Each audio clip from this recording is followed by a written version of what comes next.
கிரிக்கெட்டில் ஜெயிக்க டேலண்ட் மட்டும் போதாது. சம்டைம்ஸ் அதை நிரூபிக்க பேஷன்ஸ், டிசிப்ளின், திரும்பி வர கம்பேக்குக்கு ஹங்கர் இது எல்லாமே தேவை.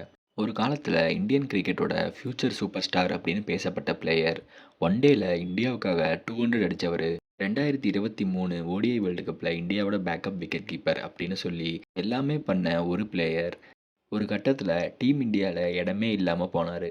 அதுக்கடுத்து எப்படி மறுபடியும் டொமஸ்டிக் போய் பெர்ஃபார்ம் பண்ணி மறுபடியும் இந்தியன் டீமுக்கு செலக்ட் ஆன இஷான் கிஷன் என்னெல்லாம் பண்ணாரு அப்படின்னு பார்க்கலாம். ஃபஸ்ட்டு பீகார்லேருந்து இந்தியன் கிரிக்கெட்டில் வந்து விளையாடுறது ரொம்ப கஷ்டம். மகேந்திர சிங் தோனி மாதிரி பிளேயர்ஸ் வந்து ரொம்ப ரேர். டெவலப்பே ஆகாத அந்த மாதிரி ஊர்லேருந்து வந்து ஒரு பிளேயர் வெளியே தெரிகிறது எல்லாமே ரொம்ப கஷ்டம். மகேந்திர சிங் தோனி வந்து அவ்வளோ சின்ன ஊர்லேருந்து எப்படி இப்படி வந்தார் அப்படிங்கிறது வந்து எப்போவுமே வந்து எல்லாருக்குமே வந்து ஒரு பெரிய கேள்வியாக இருக்கும். அதே ஜார்க்கண்ட்லேருந்து வந்து இந்தியாவை அண்டர் 19 வேர்ல்டு கப்பில் ஃபைனல் வரைக்கும் எடுத்துகிட்டு போய் அந்த டேலண்ட்டோட 2017 ஐபிஎல் டெபியூ பண்ணி அதுக்கடுத்து மும்பை இந்தியன்ஸ் கூட 2018 வந்து சேர்ந்து அங்கே நல்லா பெர்ஃபார்ம் பண்ணி 2021 இந்தியாவுக்கும் விளையாட ஆரம்பித்தார். இஷான் கிஷன் ரொம்ப நல்லாவே பெர்ஃபார்ம் பண்ணுவார், எக்ஸ்ப்ளோசிவாக விளையாடுவார், பேக்கப் விக்கெட் கீப்பர் ரோல், தோனிக்கு அடுத்து ஒரு நல்ல பொட்டன்ஷியல் இருக்கிற ஆப்ஷன் அப்படின்னு எல்லாருமே இவரை நெக்ஸ்ட் பிக் திங் அப்படின்னு டேக் பண்ணாங்க.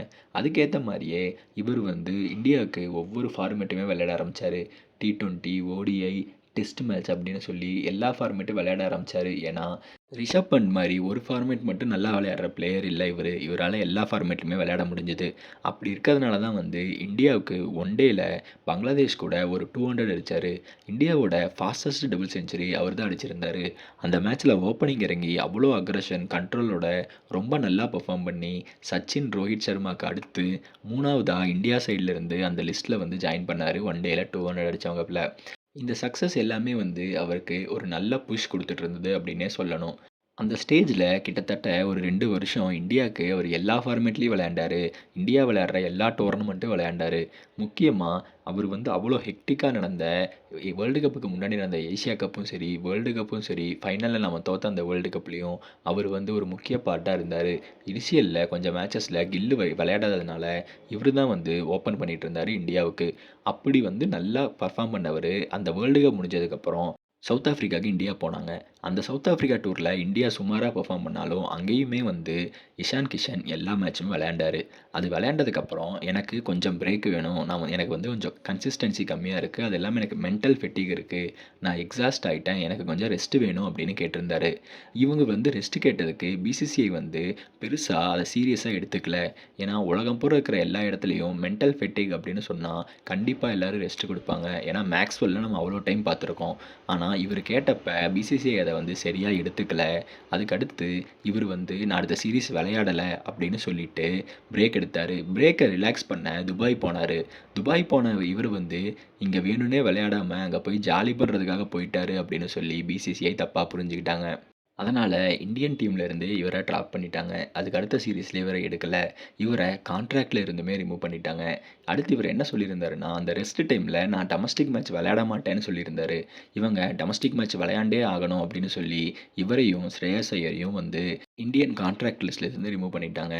இவ்வளோ பண்ணதுக்கப்புறம் இஷான் கிஷனுக்கு இதுக்கு அடுத்து மறுபடியும் முதல்ல இருந்து ஆரம்பிக்கணும்.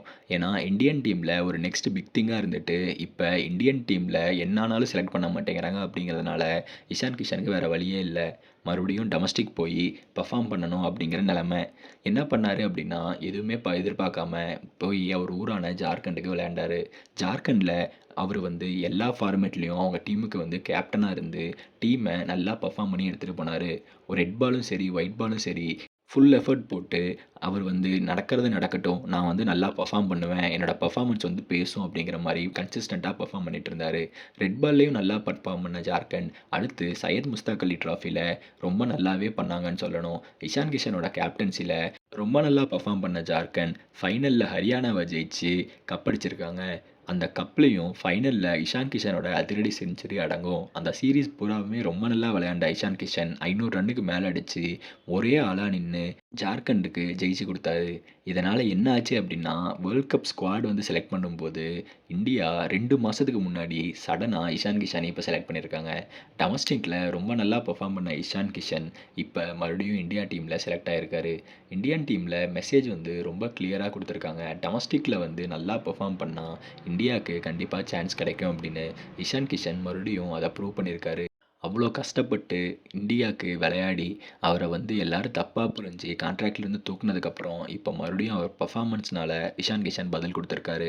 இஷான் கிஷன் வந்து இந்தியாவுக்கு நிஜமாவே ரொம்ப நல்ல விக்கெட் கீப்பரா இருந்தாரு. அவர மாரி ஒரு flashy player at the top of the order எல்லா ஃபார்மேட்லயும் கிடைக்கிறது வந்து இந்தியாவுக்கு பெரிய விஷயம். இஷான் கிஷன் வந்து இத பிடிச்சு, இதுக்கப்புறம் நல்லா விளையாண்டு, எல்லா ஃபார்மேட்லயும் மறுபடியும் இந்தியாவுக்கு விளையாடுவாருன்னு எதிர்பார்க்கலாம்.